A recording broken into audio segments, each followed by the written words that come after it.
నమస్తే, welcome to STV news. ముందుగా headlines చూద్దాం.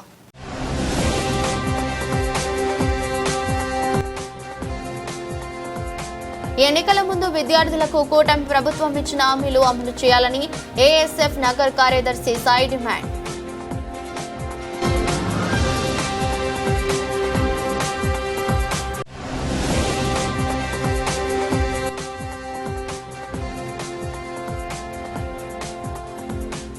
పోర్టులు, ఎయిర్పోర్ట్లతో అభివృద్ధికి బాటలు. 7 కొత్త ఎయిర్పోర్ట్లపై సీఎం చంద్రబాబు సమీక్ష.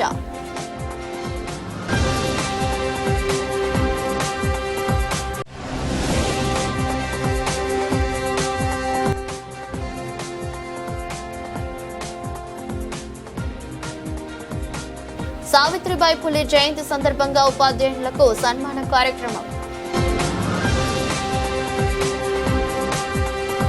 కూటమి ప్రభుత్వం పారిశ్రామికంగా రాష్ట్రాన్ని అభివృద్ధి చేయాలని, యువ పారిశ్రామికవేత్తలకు చేయూత అందించాలనే సంకల్పంతో ఉందని మంత్రి టీజీ భరత్ అన్నారు.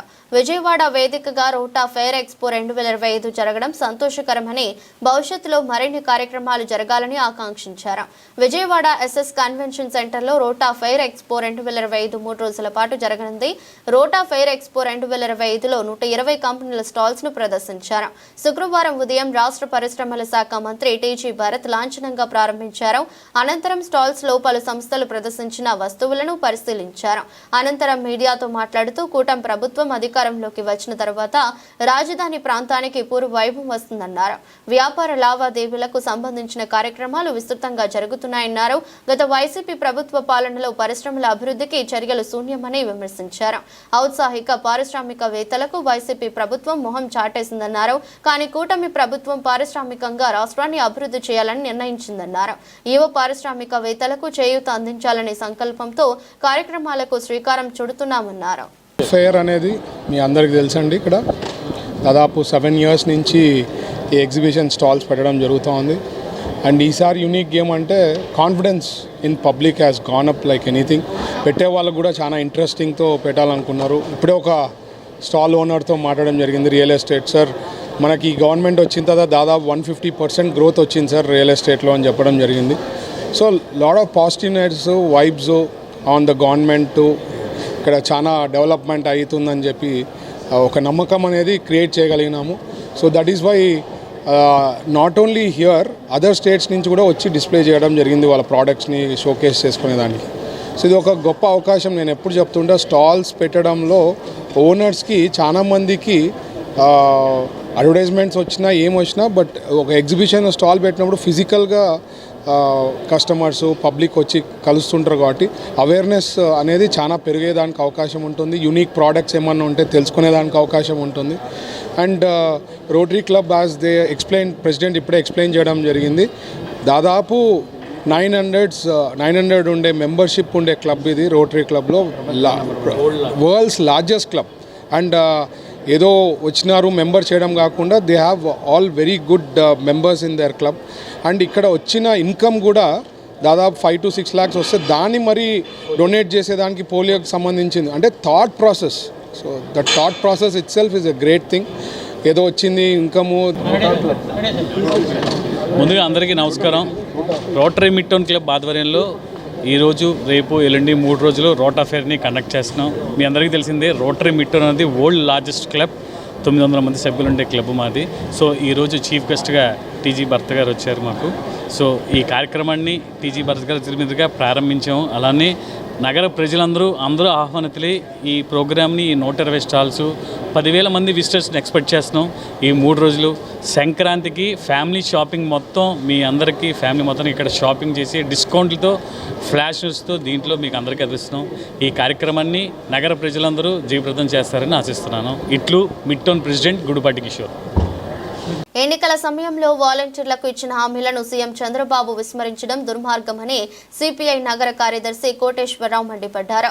వరద సహాయక చర్యలలో వినియోగించుకుని నేడు అటెండెన్స్ కూడా వేపించుకోకపోవడం బాధాకరమన్నారు. ఆంధ్రప్రదేశ్ స్టేట్ వాలంటీర్స్ అసోసియేషన్ మరియు ఏఐవైఎఫ్ ఆధ్వర్యంలో వాలంటీర్లకు న్యాయం చేయాలని, ఉద్యోగాల నుండి తొలగిస్తే రోడ్డున పడే పరిస్థితి ఎదురవుతుందని వాలంటీర్లు విజయవాడ లెనిన్ సెంటర్లో భిక్షాటన నిర్వహించారు. సందర్భంగా సిపిఐ నగర కార్యదర్శి జి కోటేశ్వరరావు, వాలంటీర్ అసోసియేషన్ రాష్ట్ర ప్రధాన కార్యదర్శి లంకా గోవిందరాజులు మాట్లాడుతూ ముఖ్యమంత్రి చంద్రబాబు ఎన్నికల వాగ్దానాలను అమలు చేయాలని డిమాండ్ చేశారు. ఉగాది పండుగ సందర్భంగా వాలంటీర్లకు 10,000 గౌరవ వేతనం ఇస్తానని చెప్పి అధికారంలోకి వచ్చిన తర్వాత యూటర్న్ తీసుకోవడం సరికాదన్నారు. ఎన్నికల సమయంలో ఇచ్చిన హామీ మేరకు వాలంటీర్లకు న్యాయం చేయాలని, బకాయి పడ్డ జీతాలు ఇవ్వాలని, ఉద్యోగ భద్రత కల్పించాలని నిర్ణయం తీసుకోవాలని రాష్ట్ర వ్యాప్తంగా వినూత్న కార్యక్రమాలకు ఏఐవైఎఫ్ పిలుపు ఇవ్వడం జరిగిందని తెలిపారు. వరద సహాయక చర్యలలో వినియోగించుకుని నేడు అటెండెన్స్ కూడా వేపించుకోకపోవడం బాధాకరమన్నారు. బుడమేరు వరద నియంత్రణపై మంత్రులు నిమ్మల రామానాయుడు, నారాయణ శుక్రవారం సమీక్ష నిర్వహించారు. భవిష్యత్తులో విజయవాడకు వరద సమస్య లేకుండా తీసుకోవాల్సిన చర్యలపై సమావేశంలో చర్చించారు. ప్రజలకు ఇబ్బంది లేకుండా వరద నియంత్రణ చర్యలు చేపట్టడంపై చర్చించారు. అలాగే బుడమేరు, కృష్ణా నదికి ఒకేసారి వరద వస్తే ఏం చేయాలన్న దానిపై ప్రధానంగా సమావేశం నిర్వహించారు. ఈ సందర్భంగా మంత్రి నిమ్మల రామానాయుడు మాట్లాడుతూ బుడమేరు వరద నియంత్రణపై ముఖ్యమంత్రి చంద్రబాబుకు సమగ్ర నివేదిక అందించేలా ఇరిగేషన్, మున్సిపల్, రెవెన్యూ శాఖల అధికారులతో సమీక్ష చేశామని తెలిపారు. బుడమేరు డైవర్షన్ కెనాల్ ను 37,500 క్యూసెక్కులకు పెంచేలా పెండింగ్ పనులు పూర్తి చేసేలా యాక్షన్ ప్లాన్ రూపొందించామన్నారు. వెలగలేరు రెగ్యులేటర్ నుంచి కొల్లేరు వరకు ఓల్డ్ ఛానల్ సామర్థ్యాన్ని పెంచేందుకు ప్రతిపాదనలు సిద్ధం చేయాలని అధికారులకు సూచన చేశామని అన్నారు. ప్రజల అవసరాలకు రోజుకు 20 నుంచి 30 లక్షల వాటర్ బాటిళ్లు పంపిణీ చేశామని తెలిపారు. వాటర్ బాటిళ్ల పంపిణీని కూడా వైసీపీ రాజకీయం చేసిందని మండిపడ్డారు. గతంలో వైసీపీ ప్రభుత్వం బుడమేరు టెండర్లు రద్దు చేయకుండా ఉంటే విజయవాడకు ఈ పరిస్థితి వచ్చేది కాదన్నారు. బుడమేరు వరదలకు వైసీపీనే కారణమన్నారు. జనవరి 18న మరోమారు ఇరిగేషన్, మున్సిపల్, రెవెన్యూ శాఖలు సమావేశం అవుతామని మంత్రి నారాయణ వెల్లడించారు.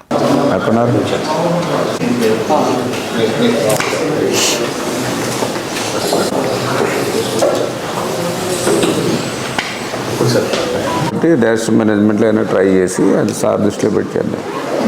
అంటే ఈ నెలంతా దీని మీద ఒక నివేదిక మొత్తం అంతా క్లియర్ చేయాలి.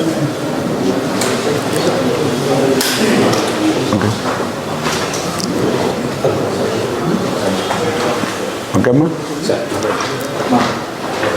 మున్సిపల్ శాఖ మంత్రి నారాయణ గారికి, అదేవిధంగా పాత్రికేయ మిత్రులకు ముందుగా నమస్కారాలు తెలియజేసుకుంటూ, బుడమేరు నష్టం మొన్న మనందరం కూడా చూడడం జరిగింది. గతంలో ఎప్పుడూ లేనిటువంటి విధంగా 50,000 క్యూసెక్కుల నీరు మరి ఒక్క రోజులోనే వచ్చినటువంటి స్థితిలో బుడమేరుకి 3 ప్రధానమైనటువంటి గండ్లు పడి ఏదైతే ఆ వరద నీరు విజయవాడ సిటీని ముంచెత్తి ఆ రోజు పడినటువంటి కష్టాలు, ఇబ్బందులు ఈరోజు కూడా మనందరం కూడా మర్చిపోలేనిటువంటి పరిస్థితి మనందరికీ తెలుసు. అటువంటి బుడమేరు వరద నుంచి భవిష్యత్తులో విజయవాడని కాపాడుకోవడానికి ఏ రకంగా మనం ప్రయత్నాలు చేయాలనే దాని మీద గౌరవ ముఖ్యమంత్రి చంద్రబాబు నాయుడు గారు ఇచ్చినటువంటి ఆదేశాల ప్రకారం గత 4-5 నెలలుగా అటు ఇరిగేషన్ శాఖ కానీ, మున్సిపల్ శాఖ కానీ పదే మేము 5-6 సార్లు ఇండివిజువల్గా రివ్యూస్ పెట్టుకుని కొంత అవగాహనకి రావడం జరిగింది. చంద్రబాబు నాయుడు గారు ఏదైతే ఈ యొక్క ఇరిగేషన్, మున్సిపల్, రెవెన్యూ ముగ్గురు కలిసి ఒక నివేదికను తయారు చేసుకుని ఒక యాక్షన్ ప్లాన్ని రెడీ చేసుకుంటే దాన్ని పరిశీలించి ప్రస్తుతం ఉన్నటువంటి ఆర్థిక ఇబ్బందుల దృష్ట్యా కేంద్ర ప్రభుత్వం యొక్క సహకారం తీసుకొని ఆ డిజాస్టర్ మేనేజ్మెంట్ నుంచి ఆ బుడమేరు ఆపరేషన్ను మనం చేపట్టి భవిష్యత్తులో ఆ విజయవాడ వరద ముప్పు లేకుండా కాపాడేటువంటి ప్రయత్నం ఫస్ట్ ప్రయారిటీగా చేయాలని ఆయన ఇచ్చినటువంటి ఆదేశాల ప్రకారమే బీజేపీ జాతీయ ఉపాధ్యక్షురాలు మహబూబ్ నగర్ ఎంపీ డీకే అరుణ ఇంద్రకీలాద్రిపై కొలువై ఉన్న కనకదుర్గమ్మని దర్శించుకున్నారు. అమ్మవారి చిన్న రాజగోపురం వద్ద ఆలయ డిప్యూటీ రత్నరాజు ఆధ్వర్యంలో అర్చకులు ఆలయ మర్యాదలతో ఆమెను స్వాగతం పలికారు. అమ్మవారి దర్శనం అనంతరం అమ్మవారి రాయబారం మండపంలో ఆలయ అర్చకులు ఆమెకు అమ్మవారి దివ్య ఆశీస్సులు అందజేశారు. ఆలయ డిప్యూటీ ఈవో డీకే అరుణకు అమ్మవారి చిత్రపటం ప్రసాదాలను అందజేశారు.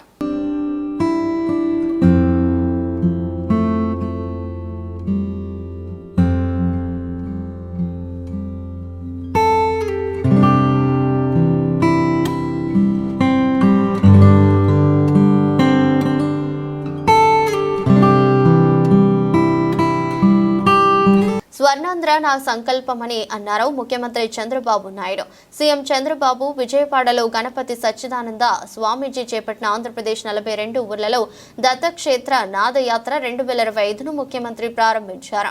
ఈ సందర్భంగా సీఎం చంద్రబాబు మాట్లాడుతూ విజన్ 2020 అంటే అప్పట్లో అందరికీ అర్థం కాలేదు, కానీ ఇప్పుడు అర్థమవుతుందన్నారు. ఇప్పుడు విజన్ 2047 కోసం పనిచేస్తున్నానని తెలిపారు.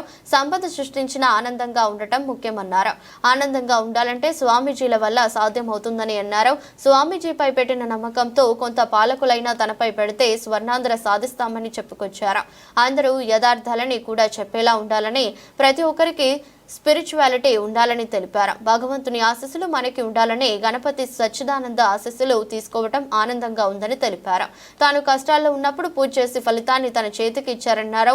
మంచి కోసం స్వామీజీ పరితపిస్తారని కొనియాడారు. స్వామీజీని ఎప్పుడు కలిసినా మనశ్శాంతి దొరుకుతుందని ముఖ్యమంత్రి తెలిపారు. ఈ అన్ని ఏదేది జనసేవ చేయాలని ఉందో, ఇప్పటికీ గోదావరి నది ఒడ్డున ఇచ్చినటువంటి ఒక దత్తముక్తి క్షేత్రము, ఎన్ని వేల మందికి అక్కడ అపర కర్మలు చేసుకుంటూ సంతోషపడుతున్నారంటే, అప్పుడప్పుడు వెళ్ళి అక్కడ స్నానానికి కూడా, కుంభమేళానికి కూడా వెళ్ళినటువంటి 2 మాటలు వెళ్ళాను. మళ్ళీ ఈ 4 ఏళ్లుగా ఎందుకో ఈ పర్యటన ఎందుకు చేయలేదో అది భగవంతుడికే తెలుసు. చంద్రబాబు నాయుడు గారు వస్తూ ఉండగానే మళ్ళీ ఈ యాత్ర చేయాలనే ఒక ఉత్సాహం మనసులో బయలుదేరింది.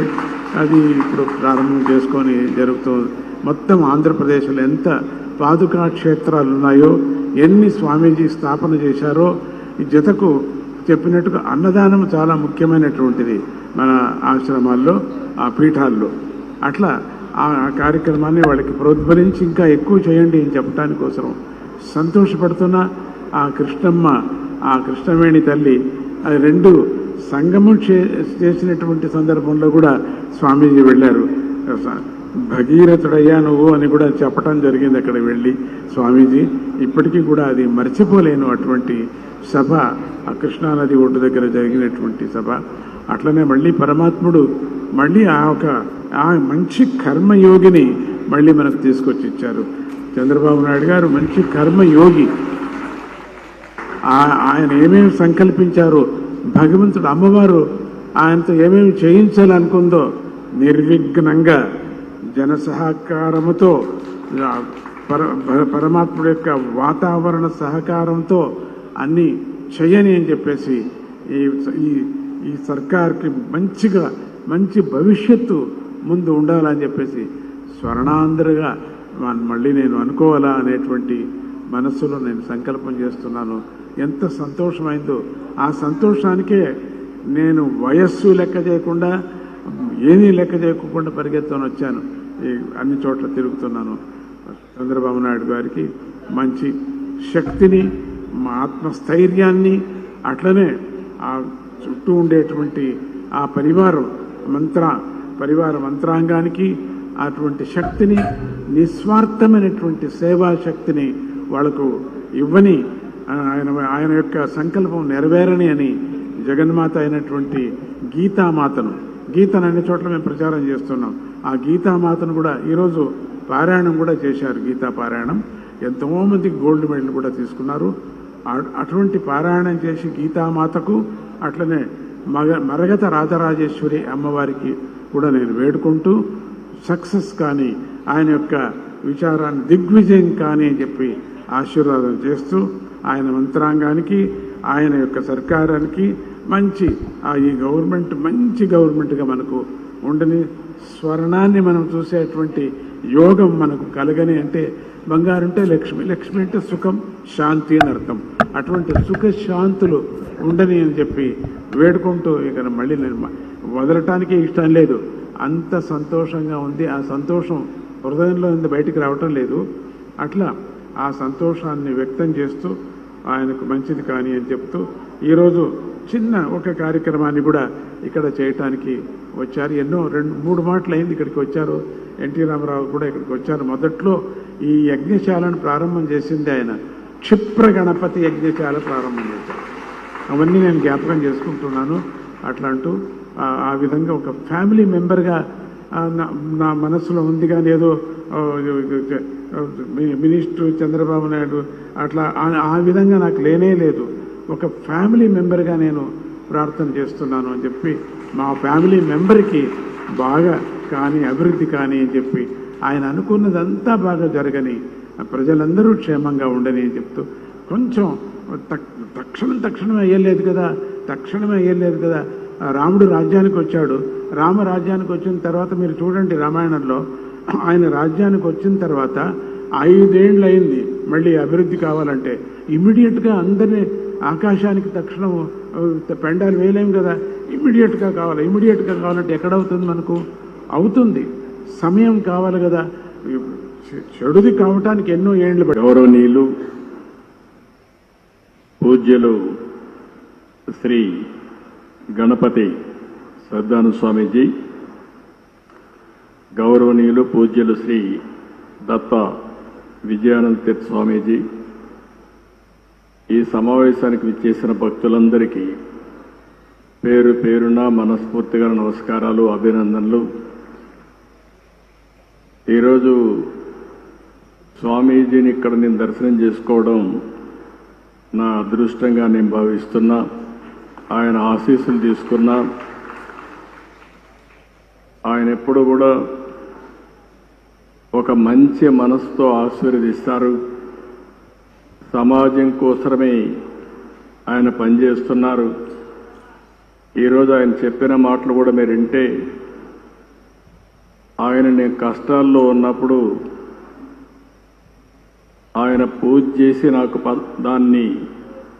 ఆ ఫలితాన్ని ఇప్పుడు నా చేతికిచ్చారు అంటే ఒక మంచి కోసం ఏ విధంగా ఆలోచిస్తారో స్వామీజీ ఒక ఉదాహరణ అని చెప్పి నేను మీకు అందరికీ తెలియజేస్తున్నా.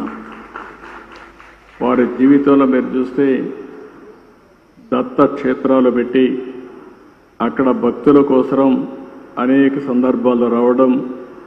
ఒకసారి ఇక్కడే వారిని కలిశాను, హైదరాబాద్లో అనేక సార్లు కలిశాను. వారిని ఎప్పుడు కలిసినా ఎంత సమయం ఉన్నా అక్కడే ఉండాలి అనే మనశ్శాంతి ఆయన దగ్గర దొరుకుతుంది. అది ఒక అదృష్టం అని చెప్పి కూడా నేను మీకు తెలియజేస్తున్నా. చాలా తక్కువ సమయంలో ఒక మెసేజ్ ఇచ్చారు. నా సంకల్పం స్వర్ణ ఆంధ్రప్రదేశ్ చేయాలని. ఒకప్పుడు విజన్ 2020 తయారు చేస్తే చాలామంది సమైక్య ఆంధ్రప్రదేశ్లో తప్పుపట్టారు. కానీ ఆ విజన్ ఈరోజు యథార్థ రూపాన్ని చూపించే పరిస్థితి వచ్చింది. ఈరోజు ఏదైతే విజన్ 2047 స్వర్ణాంధ్ర దిశగా ఆలోచిస్తున్నాం, నేను స్వామీజీకి ఒకటే హామీ ఇస్తున్నా. ఏదైతే సంపద రావాలి, అదేవిధంగా మీ అందరికీ ఆనందంగా ఉండాలి. సంపద ఇవ్వడంలో మేము ముందుకెళ్తాం, కానీ ఆనందంగా మీరు ఒక పద్ధతి ప్రకారం ఉండాలంటే అది స్వామీజీ వల్లనే సాధ్యం అని చెప్పి కూడా నేను మీ అందరికీ తెలియజేస్తున్నా. ఎప్పుడు కూడా యథార్థాన్ని చెప్పే పరిస్థితిలో ఉండాలి. స్పిరిచువాలిటీ కూడా మనకు ఉండాల్సిన అవసరం ఉంది. అదే సమయంలో భగవంతుడు ఆశీస్సులు కూడా మనకు ఉండాల్సిన అవసరం ఉంది. ఆ భగవంతుడికి దగ్గర చేర్చే వ్యక్తే మన పూజ్యశ్రీ స్వామీజీ అని చెప్పి కూడా నేను మీకు తెలియజేస్తున్నా. చాలామందిని చూశాం, కానీ నాదస్వరంతో మన అందరికీ సమస్యలుంటే పరిష్కారం చేసే శక్తి ఒక్క మన స్వామికే ఉండడం మనందరి అదృష్టం కూడా. ఈరోజు మళ్ళీ నేను అన్ని క్షేత్రాలు తిరుగుతానని 53 రోజులు ఈ రాష్ట్రంలో ఉన్నారంటే వారు ఇక్కడ ఉన్నంత వరకు అన్నీ కూడా మనకు శుభమే జరుగుతుంది. నేను వారికి ఒకటే హామీ ఇస్తున్నా, మీరు చేసే ప్రజలకు మంచి కోసం మీరు తాపత్రయం పడుతున్నారు. వారికి దేవుని కృప కలగాలని మీరు ఆలోచిస్తున్నారు.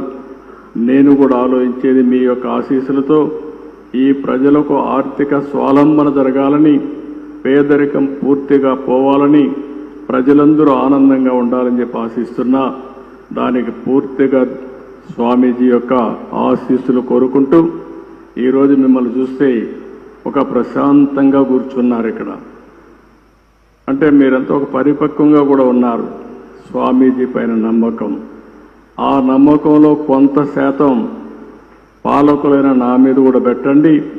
మీకు స్వర్ణాంధ్రప్రదేశ్ దిశగా ముందుకు తీసుకుపోయే బాధ్యత నేను తీసుకుంటానని మరొక్కసారి మీ అందరికీ హామీ ఇస్తూ ఈరోజు ఈ అవకాశాన్ని ఇచ్చిన మిమ్మల్ని అందరినీ విద్యుత్ కనెక్షన్లకు స్మార్ట్ మీటర్లు బిగించే ప్రయత్నాలను విరమించుకోవాలని, స్మార్ట్ మీటర్ల కాంట్రాక్ట్ ని రద్దు చేయాలని విద్యుత్ వినియోగదారుల ఐక్య వేదిక రాష్ట్ర కన్వీనర్ ఎంవి ఆంజనేయ డిమాండ్ చేశారు.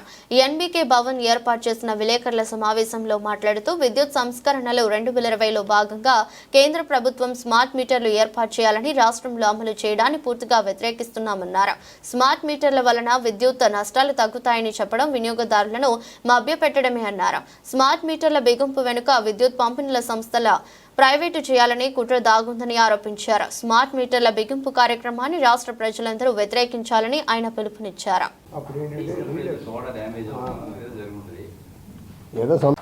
ఎన్నాళ్ళ కుదుర్చుకున్నారు? 25 years. మహిళలకు విద్య కోసం శ్రమించిన మొదటి భారతీయ మహిళ సావిత్రిబాయి పూలే నేటి తరానికి ఆదర్శవంతురాలని టీడీపీ నాయకులు నాగుల్ మీరా స్పష్టం చేశారు. సావిత్రిబాయి పూలే స్ఫూర్తితో టీడీపీ మహిళా సాధికారత కోసం మహిళా రిజర్వేషన్లను తీసుకువచ్చిందని వెల్లడించారు.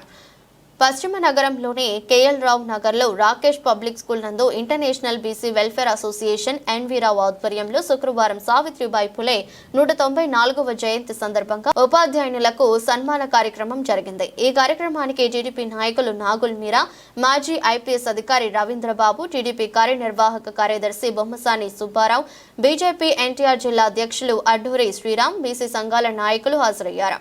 సందర్భంగా మాట్లాడుతూ కుల వ్యవస్థ పితృస్వామ్యానికి అంటరానితనానికి వ్యతిరేకంగా ఆనాడు సావిత్రిబాయి పూలే ఉద్యమించారని అన్నారు. కులమత భేదాలకు అతీతంగా సమాజ స్థాపన కోసం కృషి చేసిన సావిత్రిబాయి పూలే కొనియాడారు. సావిత్రిబాయి పూలే చిత్రపటానికి పూలమాల వేసి ఘన నివాళులర్పించారు. నా పేరు Nammiyapparao, BC international welfare association general secretary. గత 14 సంవత్సరాల నుండి ప్రతి ఒక్క నిరంతర కార్యక్రమం సావిత్రిబాయి పూలే, మహాత్మా జ్యోతిరామ్ పూలే, పెరియారు, నారాయణ గురు వీరు జయంతులు, వర్ధంతులు కార్యక్రమాలు నిరంతర కార్యక్రమంగా బీసీ ఇంటర్నేషనల్ వెల్ఫేర్ అసోసియేషన్ వివిధ బీసీ సంఘాలను కలుపుకొని ఆ సంఘాలకి చేయూతనిస్తూ ఈ రోజు వరకు కూడా నిరంతరాయంగా నిర్వహిస్తూ ఉన్నాం.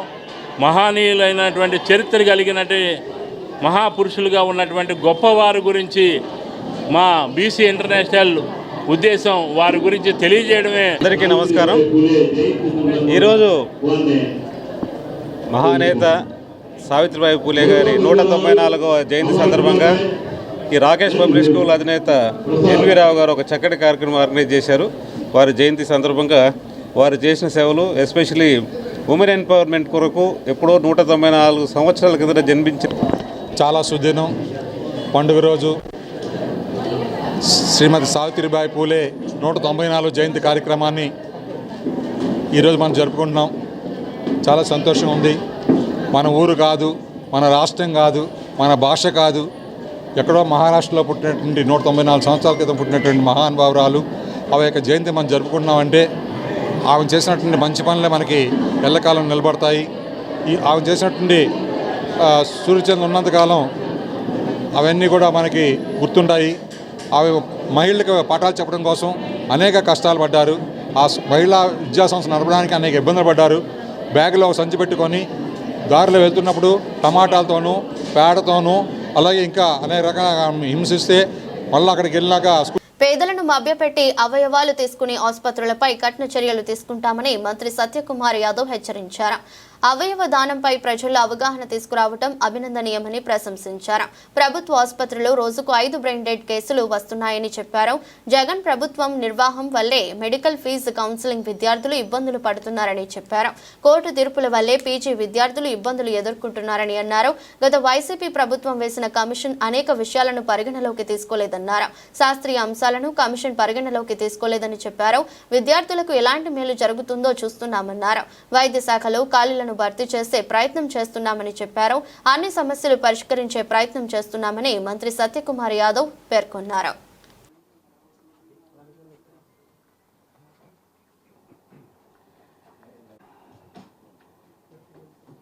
స్వాగతం, నమస్కారం. తెలుగు రాష్ట్ర ప్రజలకి, ముఖ్యంగా ఆంధ్రప్రదేశ్ ప్రజలకి ఆంగ్ల నూతన సంవత్సర శుభాకాంక్షలు. ఈ కొత్త సంవత్సరం రాబోయే 22 సంవత్సరాలకి ఒక వికసిత భారత్, స్వర్ణ ఆంధ్రప్రదేశ్,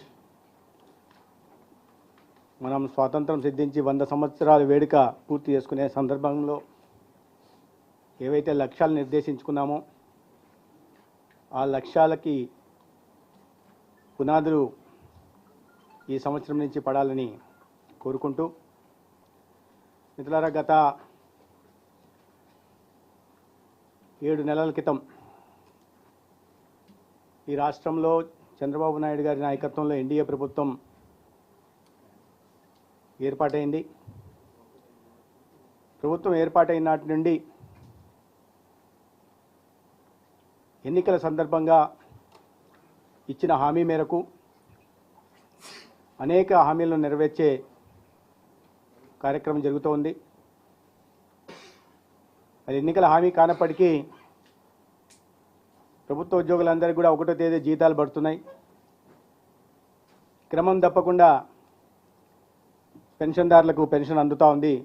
ఒకవేళ 1వ తేదీ సెలవు దినం అయితే ఒక రోజు ముందుగానే అందుతూ ఉన్నాయి. రైతులకి ధాన్యం సేకరణ డబ్బులు కానీ, లేదా మహిళలకు ఇచ్చిన హామీ ఉచిత సిలిండర్లు కానీ, లేదా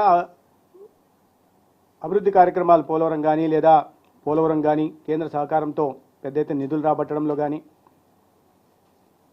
అదేవిధంగా ప్రభుత్వ రంగంలో అయిన ఎన్టీపీసీ, బీపీసీఎల్ రిఫైనరీ కోసం పెద్ద ఎత్తున నిధులు,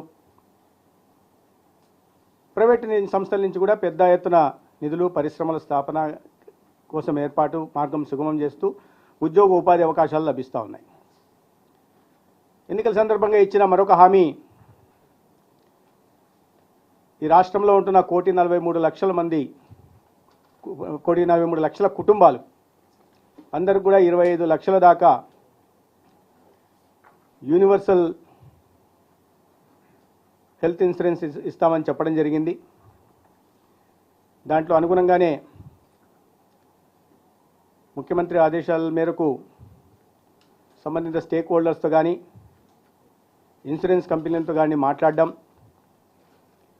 ఎన్టీఆర్ వైద్య సేవలో ఉచితంగా ఈ 1,43 కుటుంబాలు 4,30,00,000 వ్యక్తులకి, పేదలకి 25 లక్షల దాకా వైద్య సేవ అందించడం కోసం ఒక హైబ్రిడ్ మోడల్ తీసుకురావడం జరిగింది. దీంట్లో ఇన్సూరెన్స్,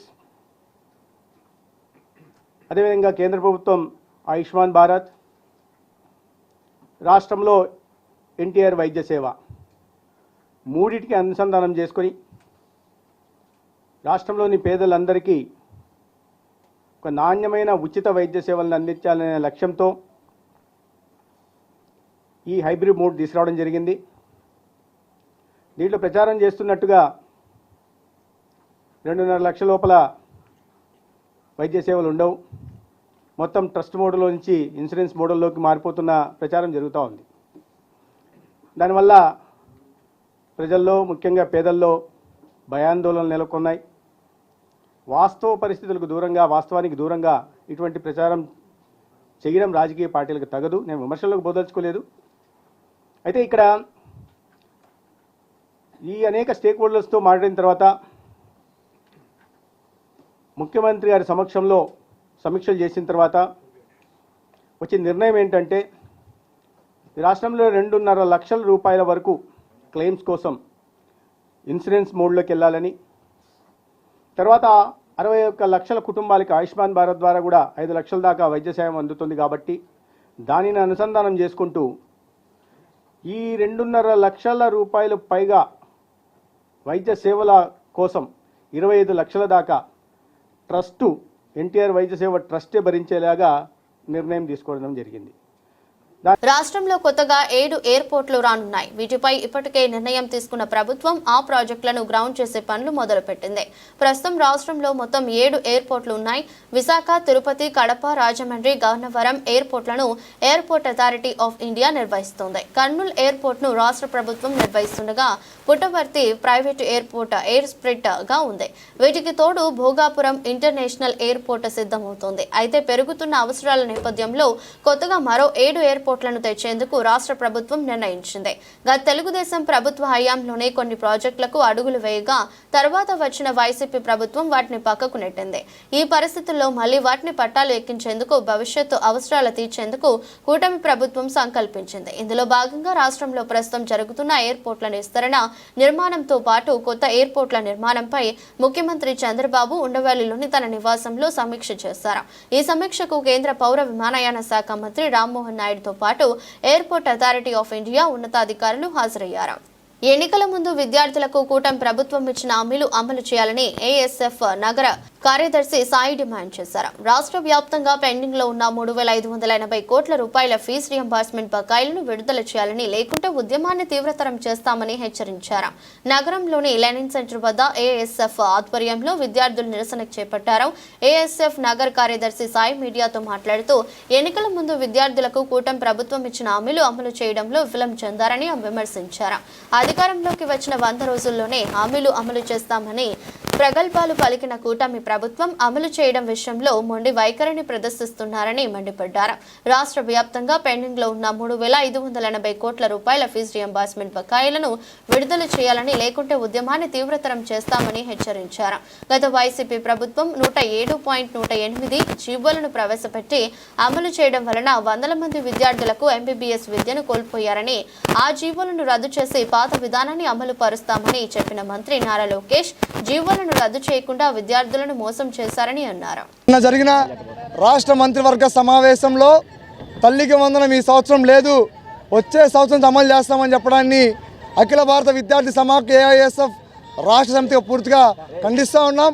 ఎందుకంటే ఎన్నికల సమయంలో ఇదే నీటిపారుదల శాఖ మంత్రి గారు తన సొంత నియోజకవర్గంలో ఇంటింటికి వెళ్ళి ఎలక్షన్స్ ఎన్నికల భాగంగా మేము అధికారంలోకి వచ్చిన వెంటనే ప్రతి ఒక్క బిడ్డకి, చదువుకునే ప్రతి ఒక్క విద్యార్థికి 15,000 రూపాయలు ఇస్తాం, మీ ఇంట్లో 4 ఉన్నారా 4 15 60,000 రూపాయలు ఇస్తామని చెప్పినటువంటి ఈ కూటమి ప్రభుత్వం అధికారంలోకి వచ్చిన వెంటనే ఈ సంవత్సరం లేదు, వచ్చే సంవత్సరం ఇస్తామని చెప్పడాన్ని ఎట్లా అని చెప్పి ప్రశ్నిస్తూ ఉన్నాం.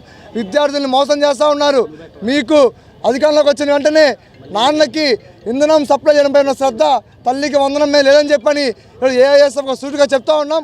నారా లోకేష్ గారు విద్యాశాఖ మంత్రి గారు 100 రోజుల్లోనే విద్యారంగ సమస్యల్లో మేము అధికారంలోకి వచ్చిన వెంటనే విప్లవాత్మక మార్పులు తీసుకొస్తా అన్నారు. కానీ వచ్చిన తర్వాత ఈరోజు విపత్తుకరమైన మార్పులు తీసుకొచ్చారు. అంబేద్కర్ కోనసీమ జిల్లా మండపేట నూతన సంవత్సర వేడుకల సందర్భంగా మండపేట గొల్లపుంత రోడ్డులోని ఓ లేఅవుట్ లోపల అశ్లీల నృత్యాలతో వేడుకలు జరుపుకున్న 7గురిపై కేసు నమోదు చేసినటువంటి మండపేట టౌన్ ఎస్ఐ హరికోటి శాస్త్రి తెలిపారు.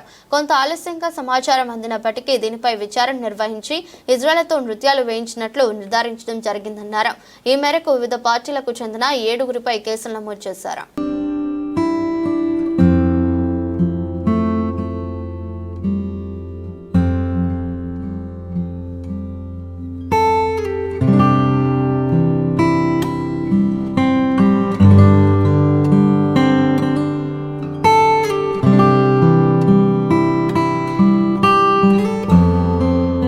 వార్తలు ముగించే ముందు మరోసారి హెడ్లైన్స్.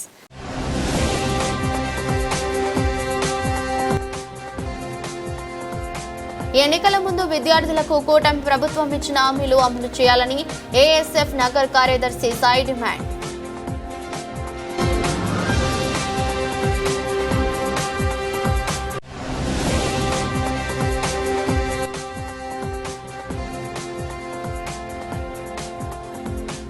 పోర్టులు ఎయిర్పోర్ట్లతో అభివృద్ధికి బాటలు. 7 కొత్త ఎయిర్పోర్ట్లపై సీఎం చంద్రబాబు సమీక్ష.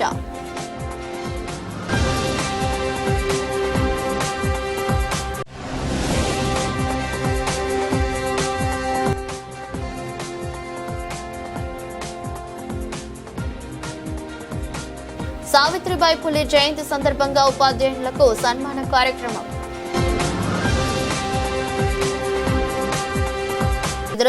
మరో బులెటిన్లో మళ్ళీ కలుద్దాం.